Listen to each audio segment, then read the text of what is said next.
Mealtime and welcome to the BMW X5D M50E, no, X550 MD, MX5, no, wait, that's a Mazda, X5 MD50. No, welcome to the BMW X5 M50D.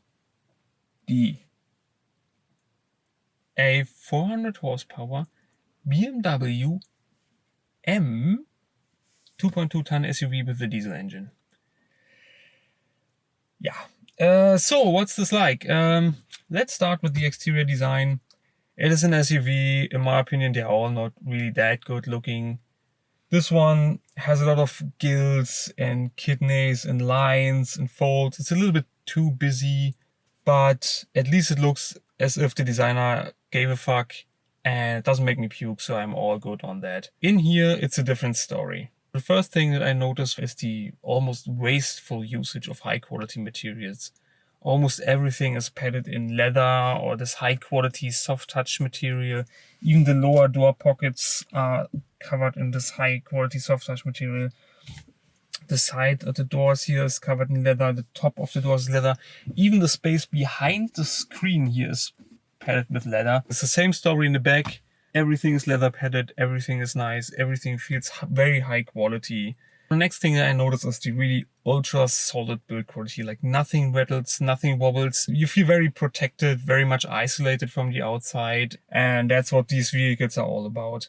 The people who did this interior design understood this very well, and they did a great job in my opinion. The interior design itself is a little bit dull, but they try to spice it up here and there. For instance, the way that this instrument cover flows into this infotainment screen, and the two lines that are kind of like opposed to one another, they're not really running in parallel. Another thing that fits into that is the entire interior lighting. You have these Art Deco lights up here. You have an ambient light where you can choose between, I guess it's like probably 10 different colors, from like your warm orange to greens and blue, and even some hipster vodka bar, like they call it lilac or something like that. You have some choice, not too much, but I don't want to have a choice of 65,000 colors. I rather have the basic one. Well, there are some negatives though. Again, I don't like these plastic panels, and for the window controls, I already complained about those in the 8 Series. So another thing that I noticed is how easy everything is to use, like the driving assistance systems and the infotainment system. Let me give you 2 examples of what I'm on about. For instance, one of the things that annoyed me most in the Audi Q7 was the lane keep assist. And I later found out how I can switch it into an operation mode that actually works better. Unfortunately, you could not turn it off completely. But I had to go through several menus, and it wasn't in the menu that I was expecting it to be, and it was really weird. In the BMW, all you have to do is you have a button on your steering wheel. I have to start it up shortly now. On the steering wheel, we have 3 buttons, or 2 buttons to kind of turn it on and off. Like you can turn on your assisted driving, like altogether that activates the entire system. Now you can use the adaptive cruise control and the lane keep assist. And in order to switch between using the lane keep assist and the adaptive cruise control together, and only the adaptive cruise control, you just press a button called mode. And now it's just a distance control, and now it's assisted driving. And it tells you, and it's very easy to use. I don't have to go through several menus. It is not hidden somewhere. It is right here where it's supposed to be, on the steering wheel.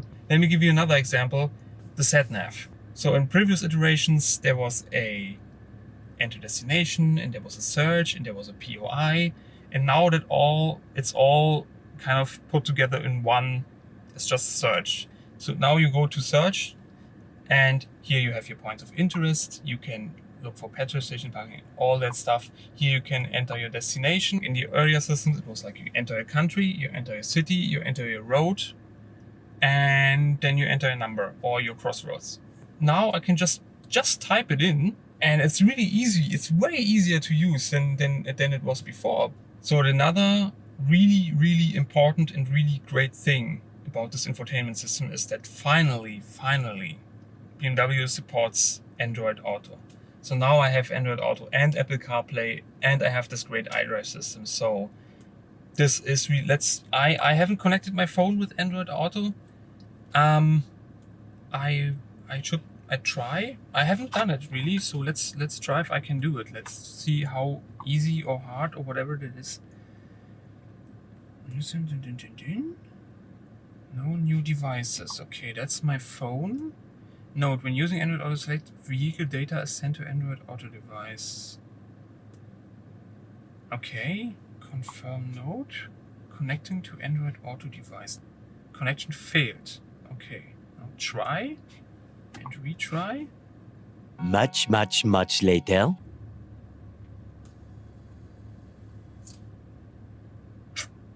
Nope. Doesn't work. Yeah, well, that would have been great. This infotainment system is the best on the market by far, in my opinion. If they can manage the Android Auto thing, then it would be absolutely unchallenged. So now enough with the interior and exterior design and all the gizmos and whatnot. Let's get to the nitty-gritty and the driving. And first thing I noticed is that, like in the Q7, as you can probably see right now, suspension is not exactly very comfortable. It's more on the sporty side of things. I can put it into comfort and whatnot. Doesn't matter. It's pretty, I can feel everything that's going on the road. So now a big reason for that, of course, is that this is an M car. And of course, an M car has to have a sporty and very stiff suspension, and yeah, so it's pretty unforgiving, and in a car like this, I don't really see the point.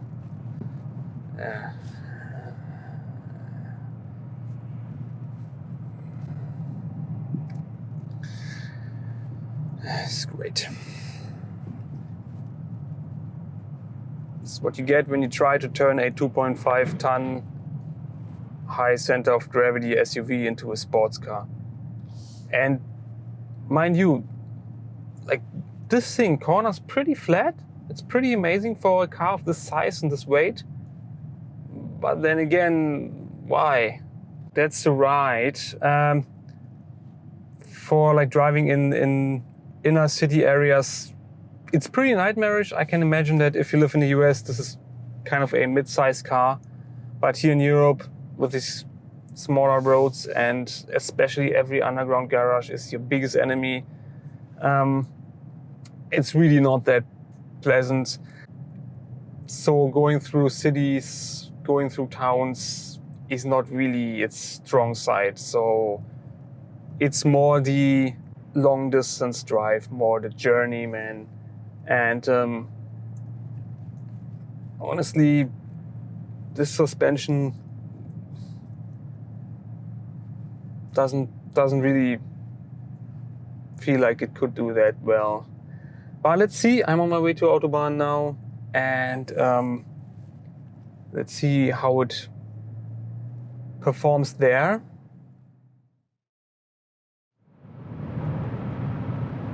Okay, let's stay here and then let's go.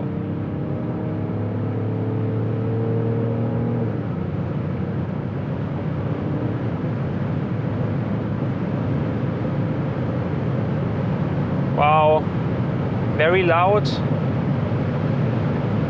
Oh, and not as stable as the Audi. And doesn't feel 100 horsepower more. It's really crawling up now. Doesn't feel like a 400 horsepower M car. That's an M BMW with 400 horsepower, and it just can barely get up to 200. Jeez. Expect it to be a lot faster.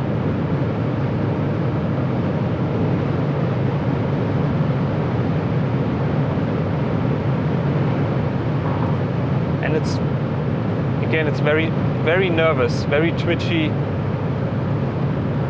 Feels like it follows all the ruts and lane grooves.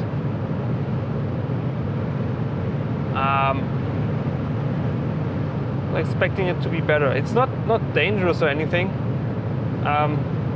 but it's a lot more nervous than the Audi.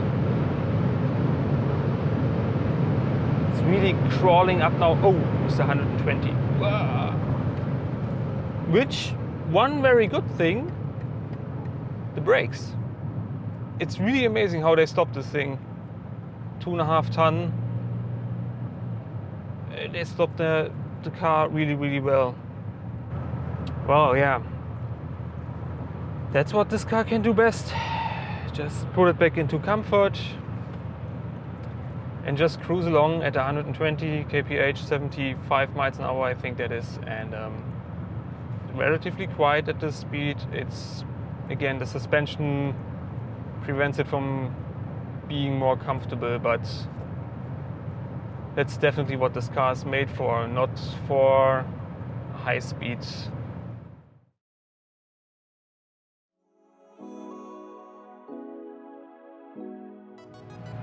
So 14 days with the X5 M50d. When the guy behind the counter, the car rental company, told me I can upgrade for just a little more to an X5 with a 400 horsepower engine, I thought, yeah, coming directly from the Audi Q7, I thought this will absolutely wipe the floor with the Q7 on every aspect, and it didn't. I mean, it's a better car. It's more of a recommendation from my point of view, for sure, because the Audi was in a terrible state. But there are still areas where the Audi was ahead, namely the space in the rear, the noise insulation. The Audi was a lot quieter, and the high-speed stability, like the way it wasn't as nervous at high speed as the X5 is. So the deficiencies of the X5 are basically that it's a little bit too uncomfortable, it's a little bit too noisy, and a little bit too nervous on higher speeds. All of these things are sacrificed on the altar of sportiness. And I think most of the issues with the BMW, with the X5, is with this particular X5, can be solved by simply taking another trim line or taking another engine. Just go for a 40D, 40i, or better still a 45e. I think that could probably be the best engine that you can have with this. That is the plug-in hybrid with a 6-cylinder, and just take your adaptive air suspension, take the comfort seats, take the panoramic sunshine roof, definitely. And I would personally go for the maximum leather package, because this leather in here is really, really nice. And the M brakes, because they are really fantastic. They stop you like nobody's business. That's really awesome. But you can have them without the M package. You can just, I think, opt in for the smallest wheels that you can have these M brakes with. I think it's the 20-inch wheels. So that solves all of your issues. And then you're absolutely good to go. No problem.